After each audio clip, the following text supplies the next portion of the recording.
The Chinook salmon, having come to the end of its journey, is a grotesque beast. A great curved hump on its back, and that deformed hook of a jaw.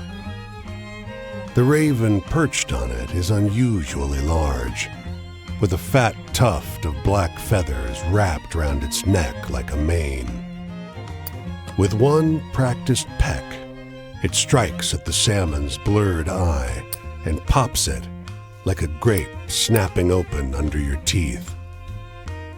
After tasting the fluid inside, it turns toward you, beady black eyes glinting in dying sunlight. You want some? I can't eat this all by myself. Suit yourself. It steadies itself on the carcass, and some of the uric smell wafts over to you. Don't look a gift eyeball in the mouth's what I always say. Its voice is throaty and rough, fittingly. What are you here for? Not the salmon. People stories, huh? It tries to preen a stray feather back into place, but it only ends up more crooked. What's so great about people? You should collect raven stories. Much better. Well, this one's a secret. It flaps its wings and flies towards you, perching on your shoulder. You see, there once was this raven who liked to... And then, instead of finishing his thought, he just snaps at your eye with that sharp needle of a beak.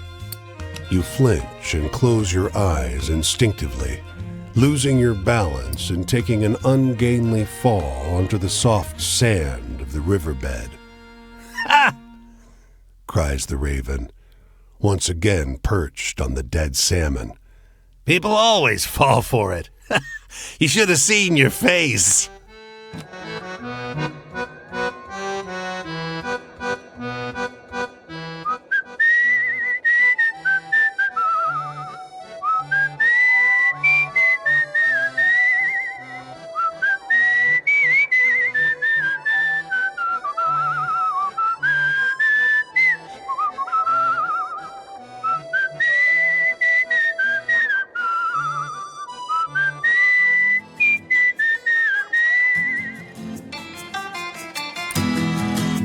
This boy is capable of some intimidating eye contact. He holds your gaze long enough to make you squirm, and then mercifully breaks the silence. Do you like riddles? He has a dull voice. Lovely and round, he says. Oh, he's jumping straight into it, huh? I shine with pale light. I am grown in the darkness. I'm a lady's delight. What am I? No, not a fish, idiot. So much for your prize. He softly pats the pocket of his overalls, oozing smugness. Apologies, Bartleby, he says, as some shape writhes inside the denim pocket. You have not bought your freedom today.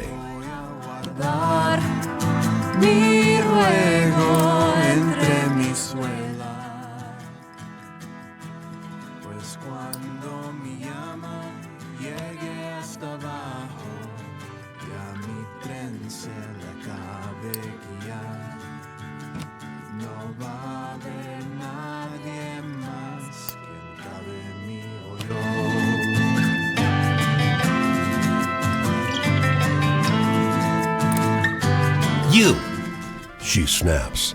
Level with me now.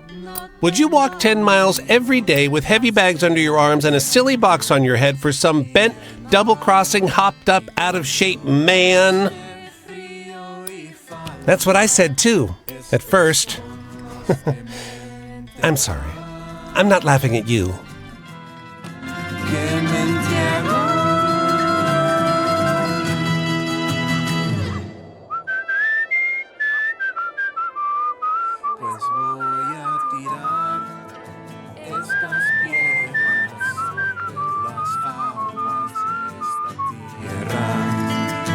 A bald man in sunglasses stands beside the smoking wreck of a sleek-looking Ford. In the distance, a violet arc of lightning blurs the edges of your vision and illuminates the contents of the trunk. Empty rum bottles, scattered notebooks. "You think it's fixable?" he inquires, looking from you to the caved-in engine. "Shit. It's on my way to write about these unusual ordnance enthusiasts." He gestures toward the Lightning. "Go on, take something. Can't bring it without a car." Several tabs with garishly painted strawberries are strewn among empty bottles. A revolver lies beneath them. The barrel droops and melts into the desert night, the handle crumbling to dust a moment after. He shakes his head. "It's not real without a story," he says. "But neither are we." He gestures to a battered tarot deck beneath a rum-spattered notebook. "This is yours now." The cards feel warm in your hands. Clubs, spades, hearts flash in his eyes. And then wands, swords, cups. And then the hidden suits, clocks, keys, birds, bones. "We come back different," he says, and taps the stretched hollow of his wrist, where a pulse should be.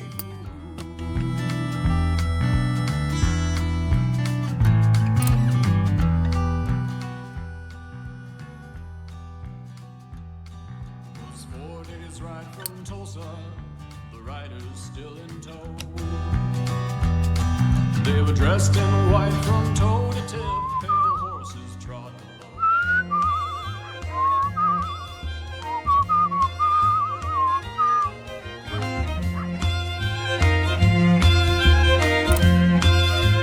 Timber! You hear the splintering crack of old growth breaking. A tall, broad man looms in the clearing. He casts a shadow almost as long as the trees. A handful of other men gaze at him with admiration. A slate-blue bull stands to the side, slowly chewing on a patch of grass. "God damn!" shouts the second-largest man, scratches his beard. "Come on, stranger, give it a shot. Try your arm against old Paul here." He gestures to an axe lying atop a jagged stump. A couple laughs flow through the crowd. You strike out at a reedy spruce. The axe thwacks into the trunk and roots there. You wrench it out and swing again. Your rhythm is shattered by wood splintering. Your opponent has just cut through two thick evergreens growing close together in one fluid movement. Thwack, thunk, thwack. The huge lumberjack is cutting a circle around you, barely stopping to let one tree fall before he strikes another. The bearded man shakes his head, watching with amusement. Another lumberjack claps him on the shoulder. At last, your tree falls. The bearded man steps forward and shakes your hand. "Don't feel bad. No one can match him. I'm not even sure he's human." He looks at the woodcutter, now scratching the ox's ears. "You gave it your best. That counts for something."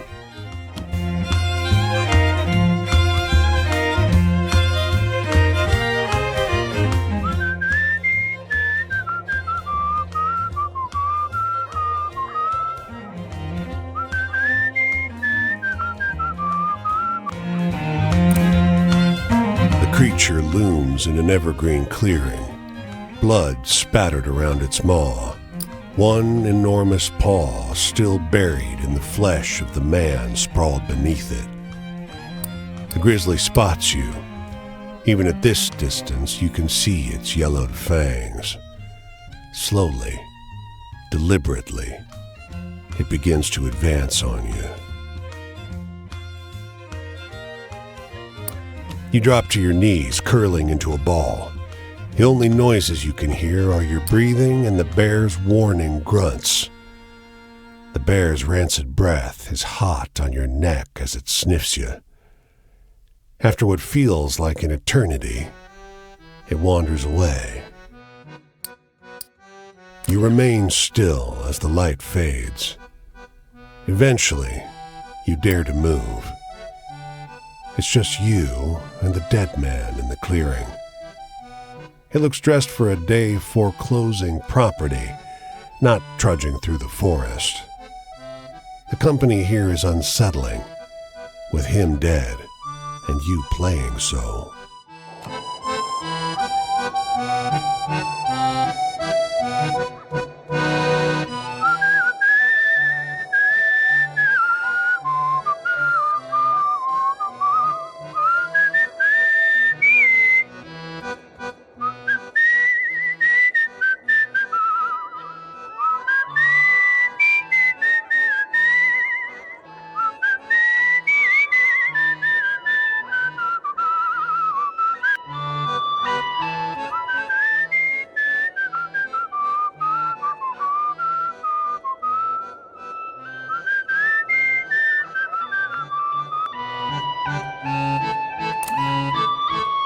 Bang! The screen door clangs in the wind. Downstairs, you hear low murmurs. The wind again? Or voices?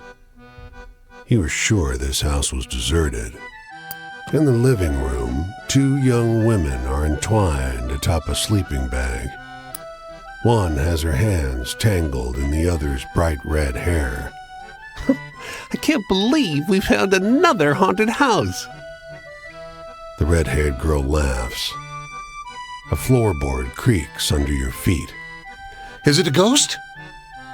One yells. The red-haired girl is jumped up between you and her companion, but relaxes her stance at your words. Well, if you're talking, you probably aren't a ghost. The blonde says. The red-haired girl looks to her, and then back towards you. What are you doing here? The other girl draws up straight, We emphasizing the word. are having an adventure.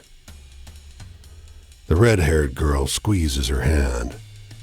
She turns back to her companion, her eyes shining. Your presence goes unnoticed as the two resume their hushed conversation.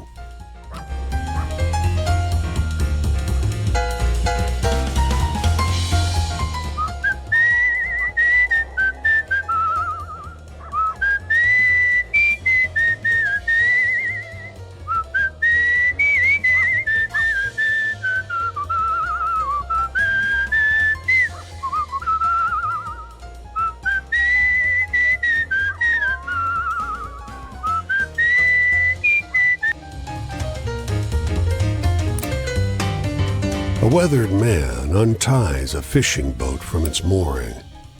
You heading out to fish? Can rent you a boat if you like. The lake's well stocked, but He isn't smiling anymore.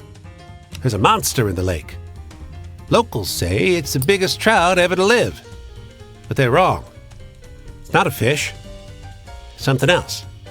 And I'm going to be the one to catch it.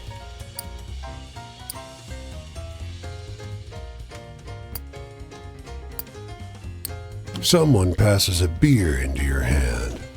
Waves of chatter wash over you as you listen to the fisherman's stories. Will's been chasing that fish for years now, man tells you.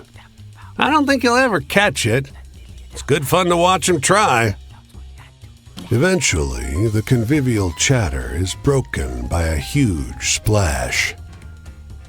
Willie floats in the middle of the lake, his boat upturned, his cap bobbing gently several feet away.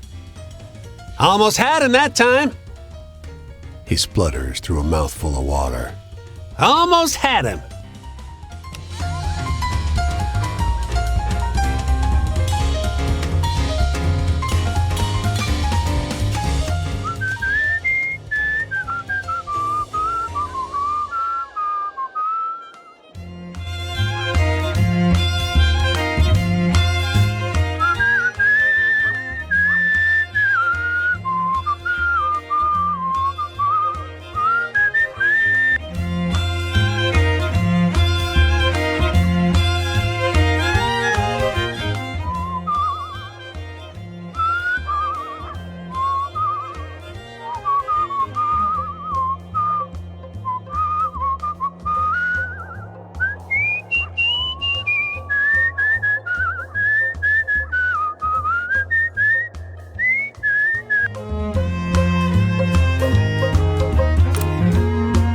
The girl looks at you with suspicion.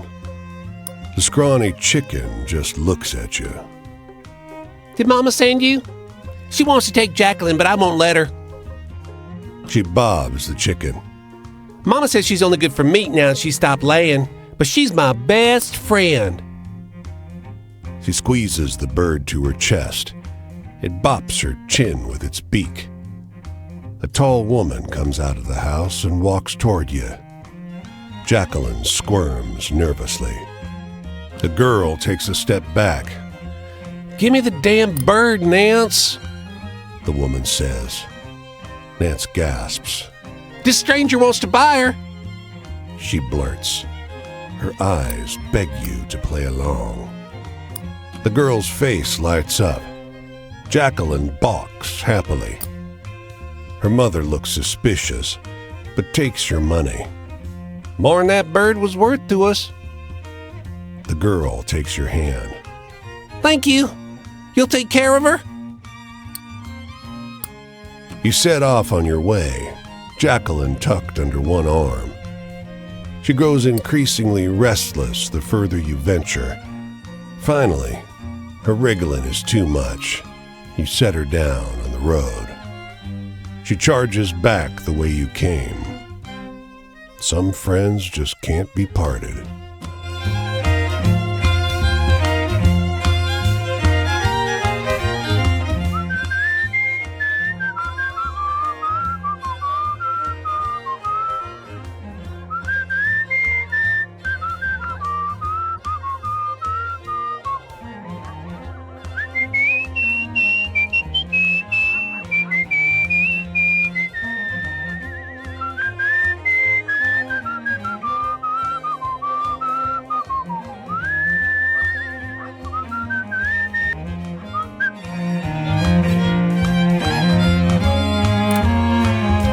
Want your picture taken? The man's smile is eager. His teeth are sharp. His companion glances up sharply. I told you, I don't like it. No more till we know it's safe. The second man spits his words out. We're killing people. We take their damn picture. A few weeks later, a newspaper wants it, and it's always a fucking obituary. The sharp-toothed man shrugs. Traveling alone is dangerous. Not our fault. So, want a photograph? Neither responds immediately. The sullen man barks a laugh. Not so sure now, are you? It's your damn camera. Fuck it, I'm no coward. You get in the photograph, so will I. His goad works. His sharp-toothed companion jerks his chin up and strides in front of the lens. The men rush to their darkroom. They're out barely 20 minutes later. Neither looks happy. The sharp-toothed man thrusts the picture at you. Doesn't make sense. Must be broken. His image is sharp, in perfect focus. His companion appears only as a blur.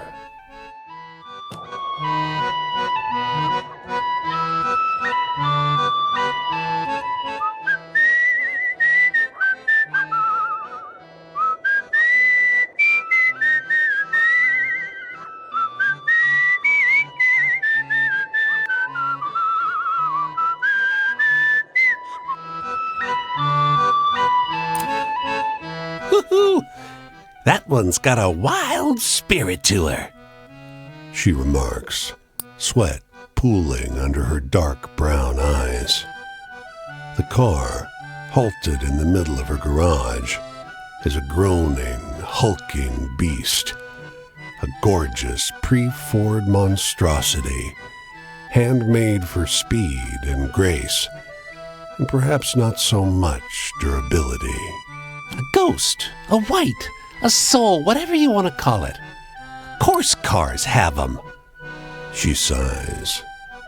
But every year, there's less wild ones and more of these damn Model Bs. Tame things, weak and sorry. She strokes the swooping hood of the luxury car like one might groom a prize stallion. These beauties, not even their owners really understand them. But today's cars have petty souls. They're meant to ferry accountants to and fro, not to run wild on the open road. It is, and it should be, She cackles. God's save me from the mealy-mouthed whining of weak engines. Any fool can drive a Ford, and so, every fool will.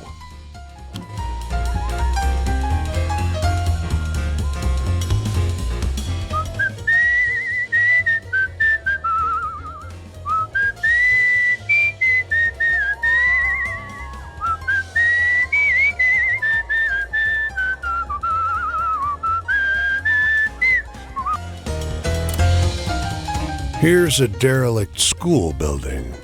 Shutters nailed shut. Wind-drifted dunes piled against the walls. Broken desks lined up in the basketball court. While you rest on the front porch, the doors open, and someone gives a startled yelp. He's an older man, tidy and unshaven, carrying a toolbox in one hand and brandishing a broom in the other. "Don't squat here," he growls. "We're not abandoned." He gives you a hard look, but relents and joins you in the shade. "I used to teach here," he says, staring off across the baseball diamond. "Now they just pay me to keep the roof up."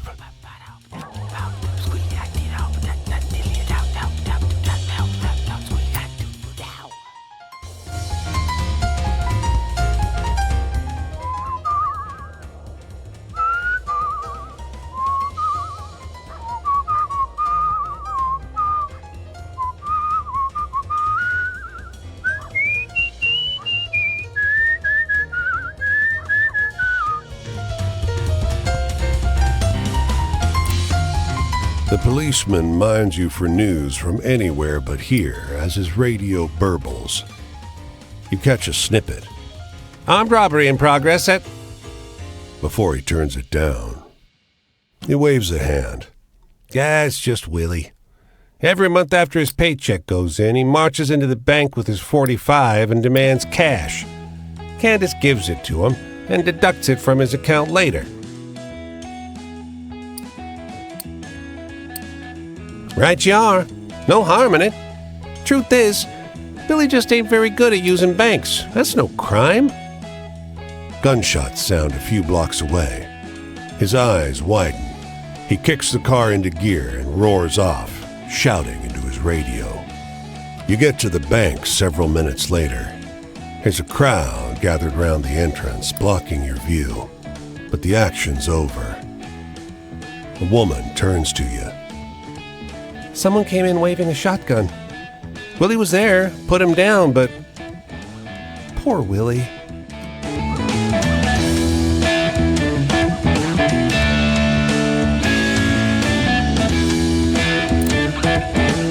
"Afternoon."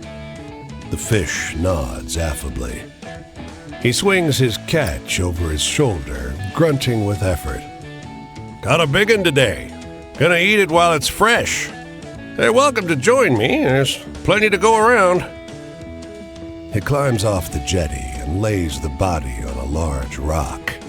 He works with practiced efficiency, To remove the shirt, the fish cradles the body in his arms. When he removes the man's trousers and underwear, the gesture he uses to lift the corpse's hips is almost intimate. It seems the fish is taking care to not cause bruising. The fish trims the man's hair, head, chest, groin, even legs. Then, he stabs the knife into the man's chest, leaning hard to force it open. The bones part with a crack. Fish guts the corpse and tosses away the offal. You gonna help me get it on the fire? You prop the body up while the fish skewers it on a rough spear. The corpse sags in your arms like a drunk. Together, you lay the body over a pit of hot coals. Its flesh sizzles. There's a sharp, sour smell, swiftly overwhelmed by the odors of cooked fat. Tantalizing, isn't it? The smell alone makes me famished. The fish rolls his eyes in a melodramatic expression of desire. He flips the body over and tests it with a fork. This bit's ready. Want some? The flesh is chewy, rich, and oozes flavor. It is the sweetest of savory dishes. The warmth trickles down your throat and stokes your hunger. This is a meal that leaves the diner craving, not sated. Don't rush it, the fish warns. You'll get hiccups.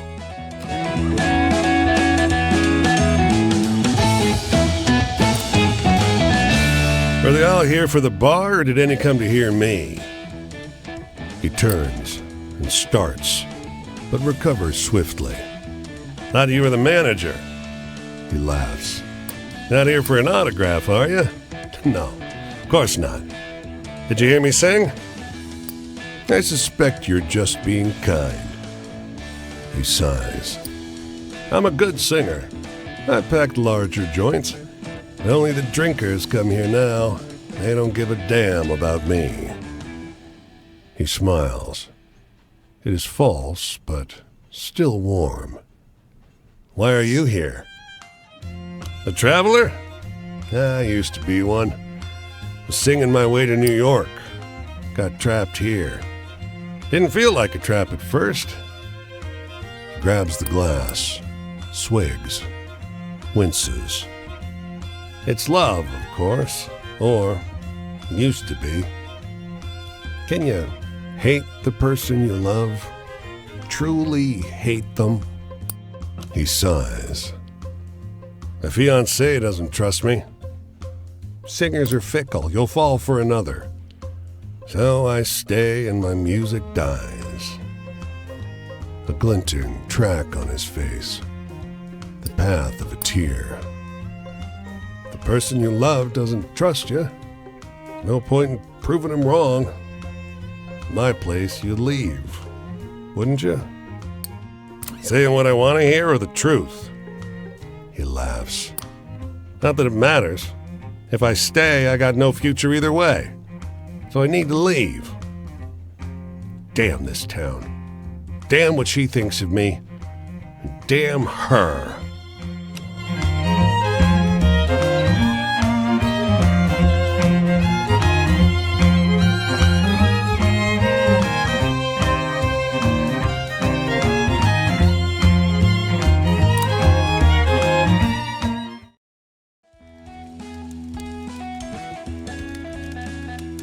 Well, hey there.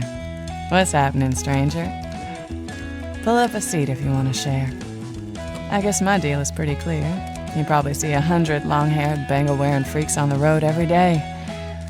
We're the only ones still hitching around, I guess. Bummer, because this is a beautiful place when you take the time to smell the flowers, huh? So, got any good, hopeful stories? Anything about what the world should be?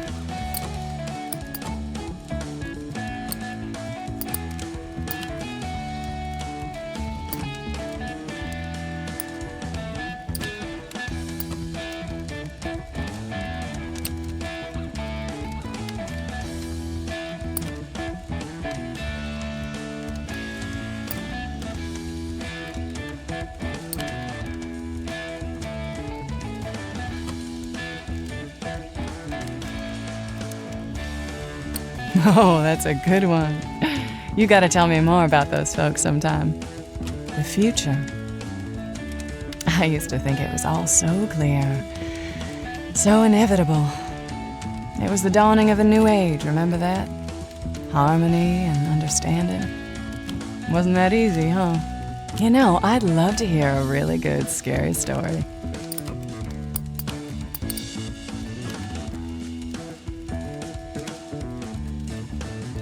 Oh man, that's really good. Good and scary, I mean. Talking about sadness. I didn't even know what sadness was until I heard James had died. I had been angry before. Petulant, pouty, heartbroken. But that was all so thin compared to what I felt when I knew he was gone. Anyway, you got any good hopeful stories about the world becoming a better place?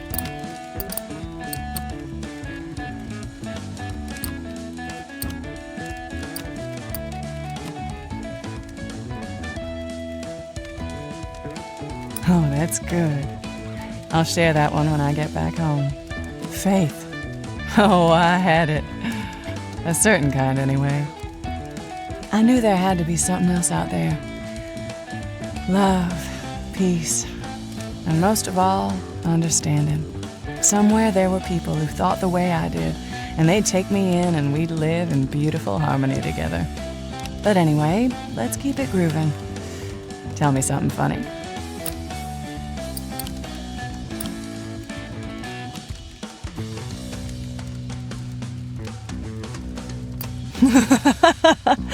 Oh, yeah, that's a good one. Heaven. When I heard about the scene in San Francisco, it seemed like it must be heaven. But when I got there, it was over. Heaven lasted a summer, I guess. So, got any good, hopeful stories? Anything about what the world should be?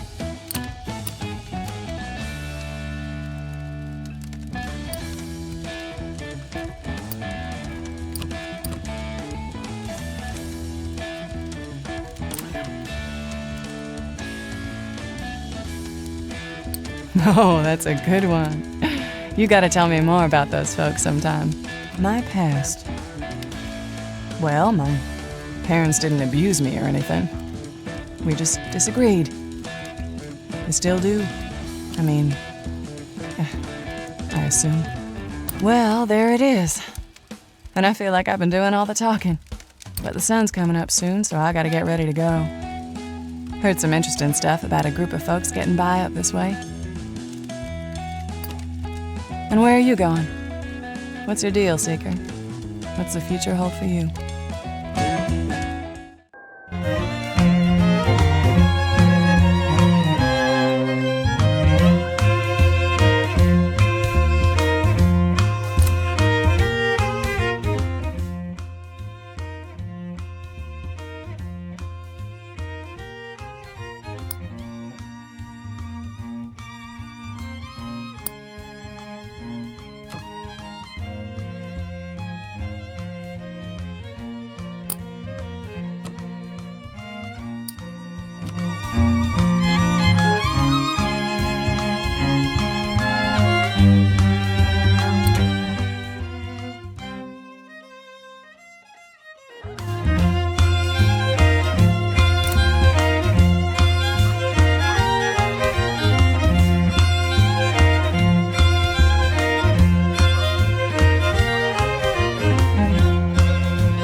You come across the two musicians on the corner, playing no louder than a murmur.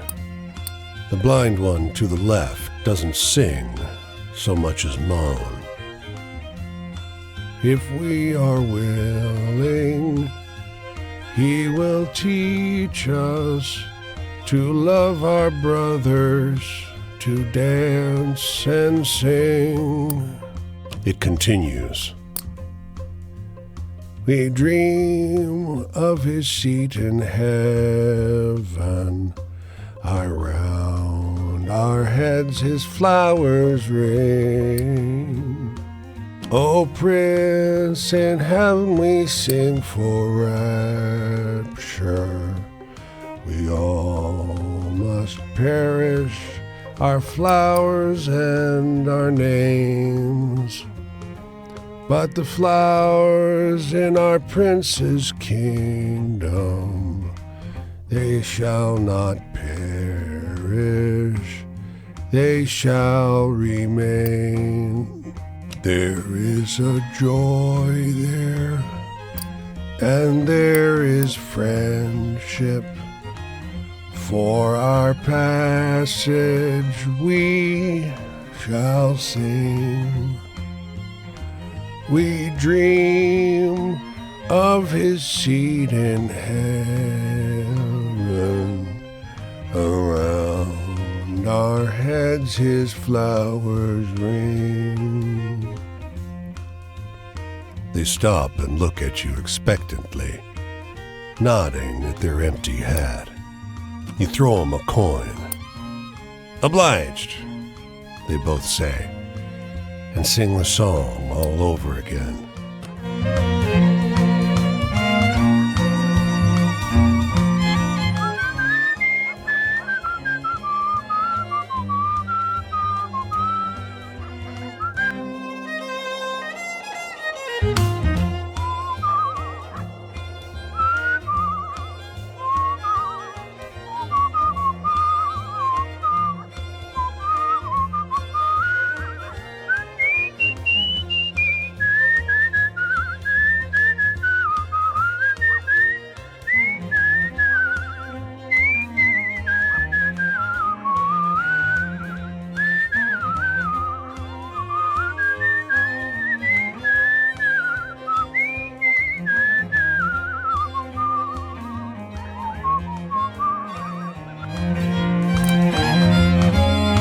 The wind nearly tears the farmhouse door off its frame. Somebody left this place quick and didn't take much with them. Dense books, tin kitchenware, broken ceramic, all scattered like a tornado hit. Just out front, an iron pot hangs over a stamped-out campfire. Under the lid, game and potatoes in a congealed broth. Leftovers, but plenty for one, and no older than a day or two.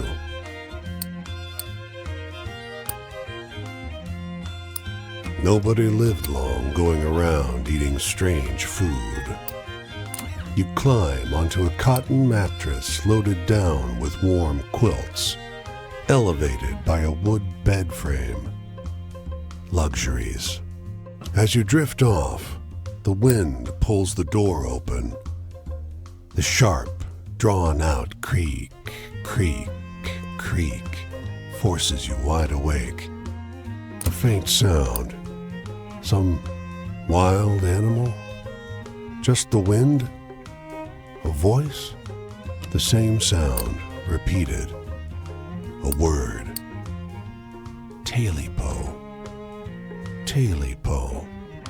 The open door frames the partial silhouette of a ragged creature. Inside your head, somebody else's words ring out in your own voice.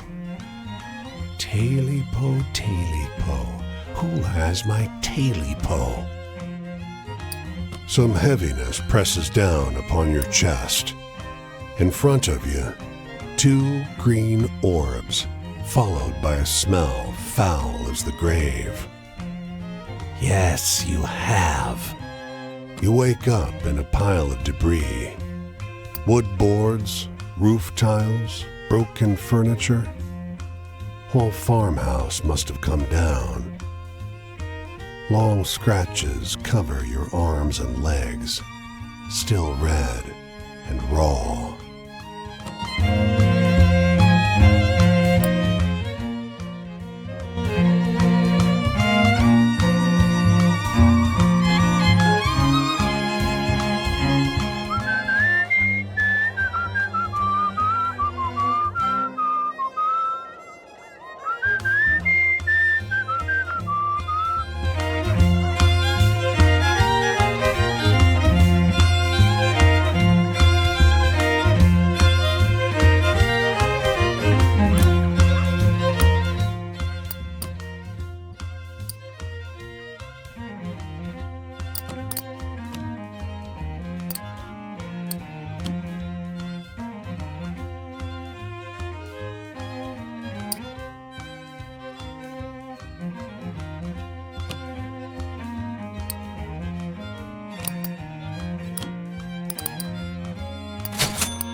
On top of a hillside boxcar, 4 men in sailors' clothes fix their eyes on the distant waterfront, where a crowd of hundreds clashes with uniformed cops. From this far, the sound resembles some loud, tenacious animal. After a while of silence, one of the men responds. You notice his bruised eye. Waiting on the police to deal with those strikers so we can get back to work. The man clenches his fists. Hey, mind your damn business. One of those bastards dragged me off the pier and... The police open fire into the crowd. As the shots ring out, the character of the sound changes altogether into terror and pain. Oh, fuck this. Bye. No point dying for a day's work. The man crawls to the edge of the boxcar and hops off. The sound of gunfire continues all across the port, but the dense picket line remains unbroken.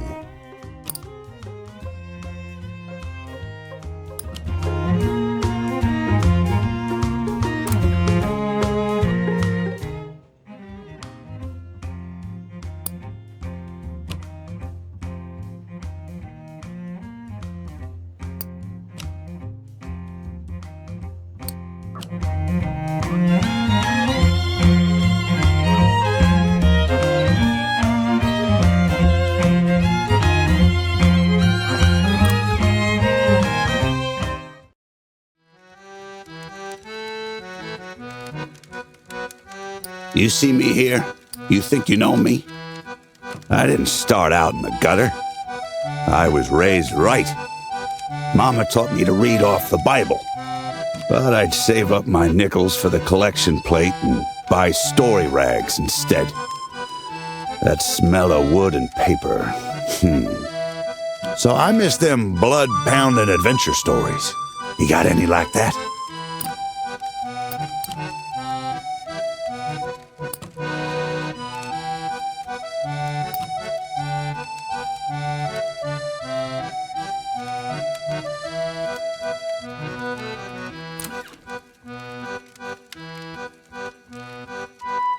That's the kind of adventure that sticks with you. Morals and stuff. What I did with the collection plate, I didn't steal from God. He don't need our dough. But anyway, you seen anything good and funny out here?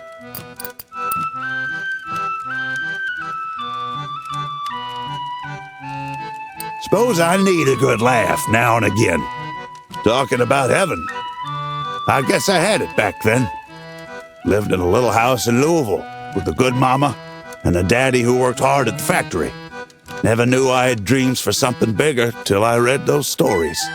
But you tell me, what's the wildest thing you've seen on the roads out here? Anything good and exciting?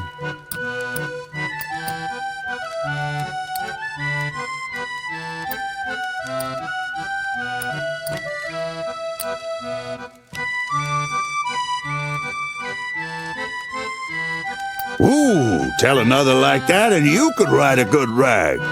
I did my chores, said my prayers every day. I was a good boy. But in those rags, I was free. I could be whoever I wanted. But you tell me, what's the wildest thing you've seen on the roads out here? Anything good and exciting?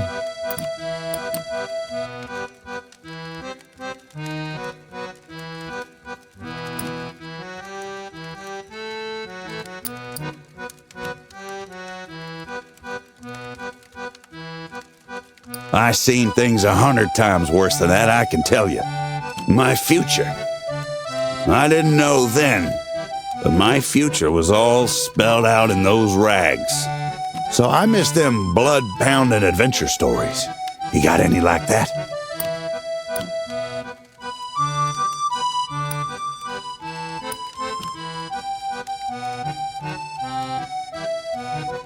Come on, that can't be true. Sorrow ain't like that. Change. Well, it all did change for me eventually. My daddy found those rags. You should have seen his face, red and pulsing. Tore 'em all up. Nearly tore me up, too. My daddy wanted me to quit reading them rags. Said it kept me from hard work. Got his wish, but he didn't get hard work instead. Anyway, I'm headed out this way when the sun comes up. I like your tales. Hope we cross paths again.